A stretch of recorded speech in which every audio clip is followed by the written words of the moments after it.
when we talk about undersupply, many are concerned that that is driving up the price of a home. Tell us how that factors in. Yeah, totally. The affordability crisis we have today, Tanya, is really caused by two factors. Number one, we did not build nearly enough homes to keep up with demand. We built more homes in the 1970s, for goodness sake, than we did in the 2000s. Wow. And that's been exacerbated by higher mortgage rates, which means it's more expensive to buy a home and your carrying costs have gone up. The good news is we put a lot of ideas on the table as Ontario realtors that should get more homes built using government-owned land to convert it to housing, converting excess commercial space to allow more areas that are not environmentally sensitive to be developed into housing that people can actually afford, and intensifying in our urban areas. So the Ford government's actually put a lot of those things into legislation. We just need the municipalities to use those tools. Okay, so let's talk about one of these pieces of legislation. There was a recent passage of the Ontario Bill 23 called the More Homes Built Faster Act. Great title. How has that impacted the housing sector in Ontario? This is probably the most pro-home ownership and pro-quality rental legislation we've seen in my lifetime. We're thrilled that a lot of the ideas they took, they put into practice. And it's starting to pay dividends, the legislation I've mentioned before, and 23. In 2021, Tanya, we had the most homes built in 30 years in Ontario, Wow. about 100,000. And 22 was right behind its second best. Now, we got to get up from those numbers, but at least we're heading in the right direction. Here's an example. So picture a wartime bungalow in St. Catharines or Toronto or in Mississauga, and it's kind of past its prime.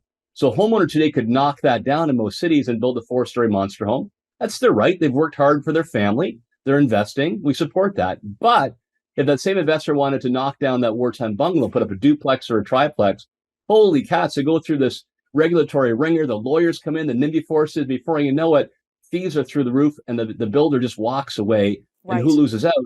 It's those young families that could have gotten into those homes. There's one example that we really like that's in the legislation. That will probably be the biggest single key to unlock home ownership in our urban areas across our province. Right, and I agree. I've seen that. I know there have been always the official plan calls for intensification. We mean more intensification, but if local zoning is not going to support that, then it's all smoke and mirrors. During COVID, it was a very interesting observation to see a lot of Canadians move from larger cities, this exodus from urban to rural. Do we still see that kind of trend? Or in Ontario, for example, are people still living in the Greater Toronto area or the Greater Ottawa area and moving to rural communities? We did a paper that people can see at our website, OREA.com, called Small Towns, Big Opportunities.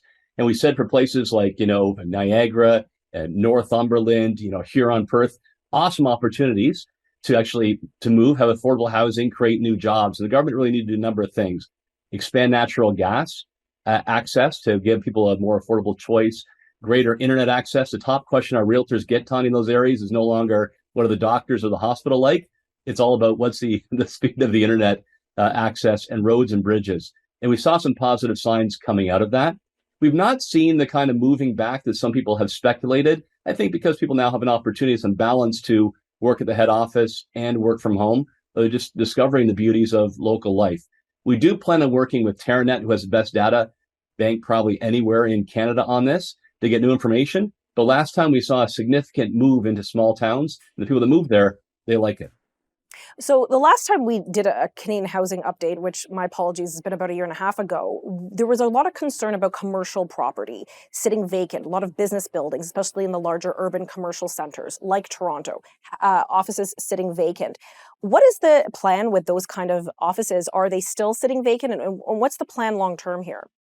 Yeah, too many. I guess long term, we're not sure where things are going to land when it comes to working at the office or a hybrid model.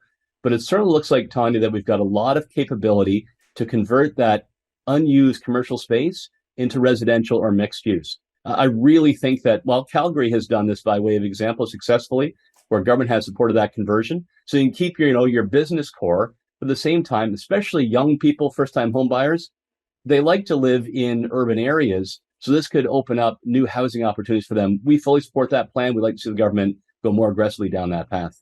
Okay, we only have about 30 seconds till we wrap up. What other policies would you like to see the government enact so that we can bring housing affordability to Canadians?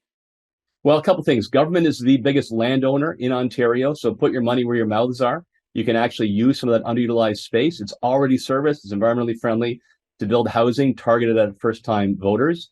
In mid and smaller communities, we've got too many downtown Toronto rules imposed on those towns.